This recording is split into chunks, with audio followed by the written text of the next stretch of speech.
na parte de segunda-feira. Ímã divino. Um ímã divino.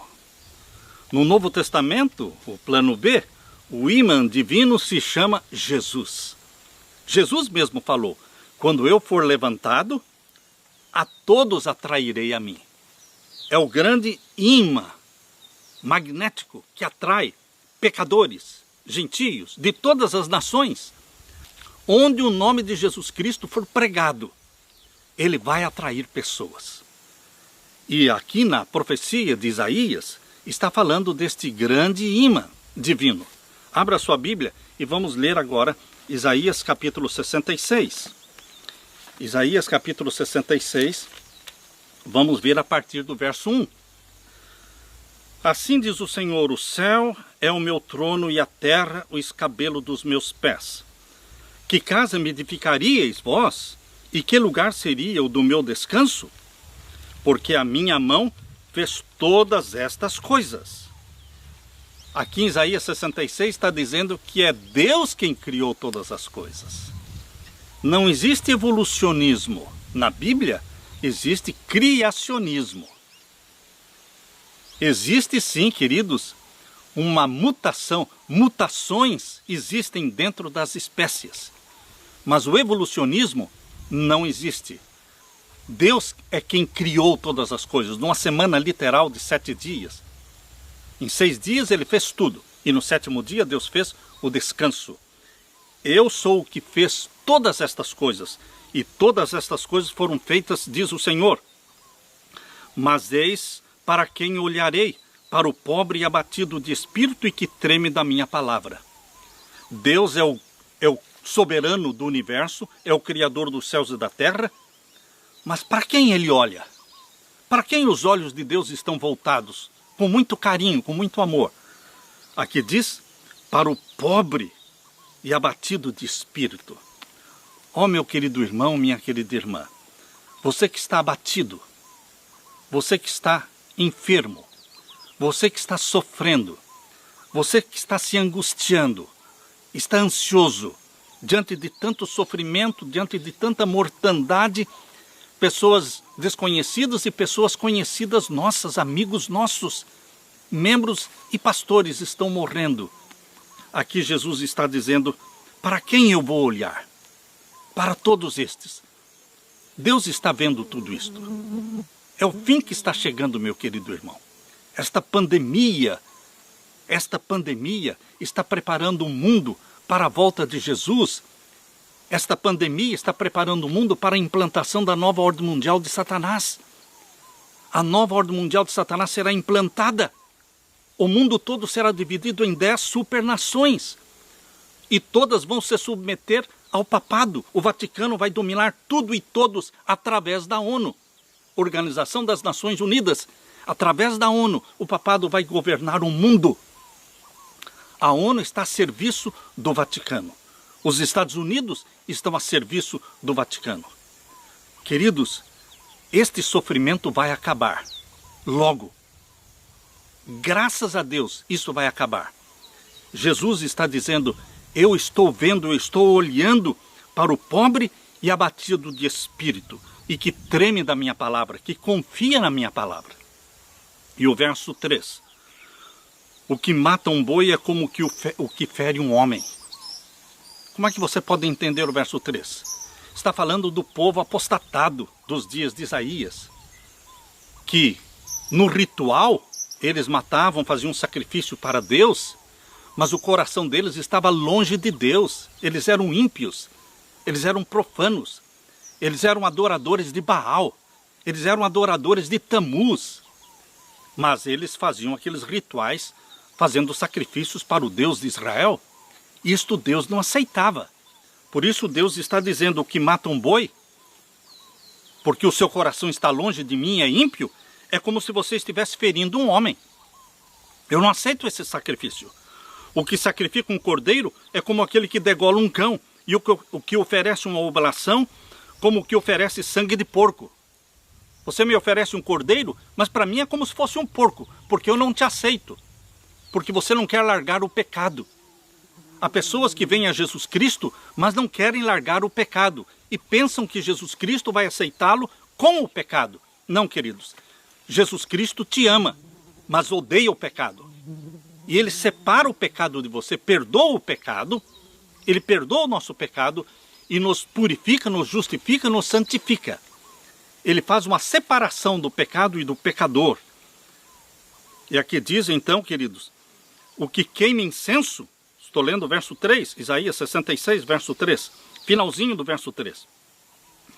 E o que queima incenso, diz aqui, como que bendiz um ídolo, também estes escolhem os seus próprios caminhos. Por que Deus não aceita estas ofertas, estes sacrifícios? Porque eles seguem os seus próprios caminhos e a sua alma toma prazer nas suas abominações. É aquilo que Jesus disse, um povo que me honra com os lábios, mas o coração deles é perversidade. Verso 5. Ouvi a palavra do Senhor, os que tremeis da sua palavra. Agora Deus está falando para aqueles que confiam nele. No meio do povo de Deus, no tempo de Isaías, existia um remanescente que confiava na palavra de Deus. Hoje também, no meio destes milhões de cristãos nominais, cristãos mundanos, no meio deles existe também um remanescente. É pequeno, mas existe. E Deus está falando para este remanescente. Ouvi a palavra do Senhor, os que tremeis da sua palavra, os que temem a Deus. Vossos irmãos, está falando dos membros da igreja mornos, que são mundanos. São pessoas que sábado de manhã estão louvando ao Senhor na igreja, mas sábado à noite eles estão fazendo o que todos os ímpios fazem. Queridos, aqui Jesus está falando, vossos irmãos que vos aborrecem, porque estes irmãos mornos aborrecem os cristãos remanescentes. Vossos irmãos que vos aborrecem e que para longe vos lançam por amor do meu nome, dizem, o Senhor seja glorificado para que vejamos a vossa alegria, mas eles serão confundidos. E agora o verso 10. Deus está falando para o seu povo escolhido. Regozijai-vos com Jerusalém e alegrai-vos por ela, vós todos os que a amais. Está falando para aqueles que amam a nova Jerusalém. Estava falando para aquele remanescente no plano A, mas agora está falando para o remanescente do plano B. Regozijai-vos com Jerusalém, regozijai-vos com a nova Jerusalém, e alegrai-vos por ela, vós todos os que a amais, enchei-vos por ela de alegria, todos os que por ela pranteastes. E agora o verso 14. Isso vereis, e alegrar-se-á o vosso coração, e os vossos ossos reverdecerão como a erva tenra. Então a mão do Senhor será notória aos seus servos, e ele se indignará contra os seus inimigos. Verso 15. Porque eis que o Senhor virá em fogo, e os seus carros como um torvelinho, para tornar a sua ira em furor e a sua repreensão em chamas de fogo. Deus vai se vingar. Tem o dia da vingança do Senhor, que é terror para os ímpios, para os mornos, mas é alegria e salvação para o remanescente. Verso 16. Porque com fogo e com a sua espada entrará o Senhor em juízo com toda a carne, e os mortos do Senhor serão multiplicados. Porque ele vai destruir. Esta é a obra estranha de Deus, ele vai destruir o ímpio. Quando o pecador se torna um com o pecado, pecador e pecado se tornam um, e não se separam, o fogo destruidor de Deus vai consumir o pecador, que não se arrependeu, que não confessou o seu pecado. Por isso diz aqui, porque com fogo e com a sua espada entrará o Senhor em juízo com toda a carne, e os mortos do Senhor serão multiplicados. Agora, queridos, o verso 17. A carne mais comida, talvez, no mundo, seja a carne do porco. As pessoas amam comer o porco, a banha do porco, o bacon. Tem até cristão que não come o porco, mas gosta de comer alimentos com sabor bacon. Queridos, nós temos que manter distância do pecado e não nos aproximarmos dele. Eu não quero comer nada que tenha sabor bacon, porque eu não quero sentir o sabor do pecado. Não, queridos. O sabor do pecado eu não quero. E aqui diz o verso 17, os que se santificam e se purificam nos jardins uns após outros. Ou seja, pessoas que estão buscando a purificação, pensam que estão buscando a salvação, mas estão enganados.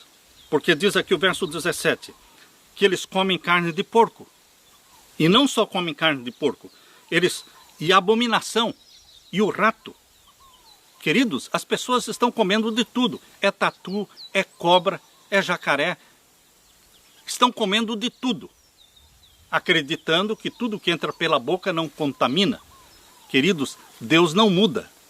Deus disse lá em Levíticos capítulo 11, os animais que podem ser comidos sem sangue, sem a gordura. Aqueles animais lá em Levítico capítulo 11, os que têm casco dividido e remoem, podem ser comidos sem o sangue e sem a gordura. Mas o porco está lá em Levítico capítulo 11, que não pode ser comido, nem se tocar no seu cadáver. Você que cria porco, venda os porcos, ou seja, não seja mais um criador de porcos. Aqui diz que aqueles que comem carne de porco e o rato. Está vendo aí o verso 17? Isaías 66. Os que comem carne de porco e abominação e o rato juntamente serão consumidos, diz o Senhor. Deus está falando claramente que a prática do mundo tem que ser abandonada. Mudar o estilo de vida. E agora o verso 18. Porque conheço as tuas obras e os seus pensamentos. O tempo vem em que ajuntarei todas as nações e línguas e virão e verão a minha glória. E o verso 19. E porei entre eles um sinal, e os que deles escaparem enviarei às nações. Colocarei no meio deles um sinal. Deus colocou no meio do seu povo um sinal. Deus tem um sinal. Ezequiel capítulo 20, verso 12. Ezequiel capítulo 20, o verso 12, menciona qual é o sinal que Deus colocou no plano A, entre ele e o seu povo, e é o mesmo sinal que Deus coloca no plano B, entre ele e o seu povo. Qual é o sinal que Deus colocou? Ezequiel capítulo 20, e o verso 12. E também lhes dei os meus sábados. O sétimo dia da semana, o santo sábado, que foi santificado lá na semana da criação, conforme diz Gênesis capítulo 2, versos 1 a 3, fala que Deus fez do sábado um dia abençoado, santificado, dia de descanso. Este é o sinal que Deus colocou entre ele e o seu povo. Ele repetiu este mandamento do sábado na lei dos 10 mandamentos em Êxodo capítulo 20, versos 8 até o verso 11. E aqui em Ezequiel capítulo 20, verso 12, Deus está falando que este é o sinal que ele colocou entre ele e o seu povo. E também lhes dei os meus sábados para que servissem de sinal entre mim e eles, para que soubessem que eu sou o Senhor que os santifica. E o verso 20, Ezequiel 20, 20. Santificai os meus sábados, e servirão de sinal entre mim e vós, para que saibais que eu sou o Senhor vosso Deus. Então, queridos, quando aqui em Isaías 66, o verso 19, Deus diz, e porém entre eles um sinal, está dizendo que o povo de Deus na terra, ele é distinto, ele é separado do mundo, porque Deus colocou um sinal que os separa, que os diferencia do mundo. É o selo do Deus vivo, é o santo sábado. Todo mundo guarda o domingo. Os muçulmanos, os maometanos, guardam a sexta-feira. E a maioria dos cristãos, milhões deles, guardam o domingo. Mas o que Deus manda guardar é o sábado. O sábado é o sinal que Deus colocou entre ele e o seu povo. Portanto, queridos, Deus quer marcar a sua vida com este sinal. Sinal de que você é filho de Deus. Eis que eu coloco o sábado como um sinal entre mim e vós, para que saibam que eu sou o Senhor Deus que vos santifica. Deixe Deus santificar a sua vida e receba a bênção que Deus tem, uma bênção especial para aqueles que guardam os seus mandamentos e se lembram de que o sábado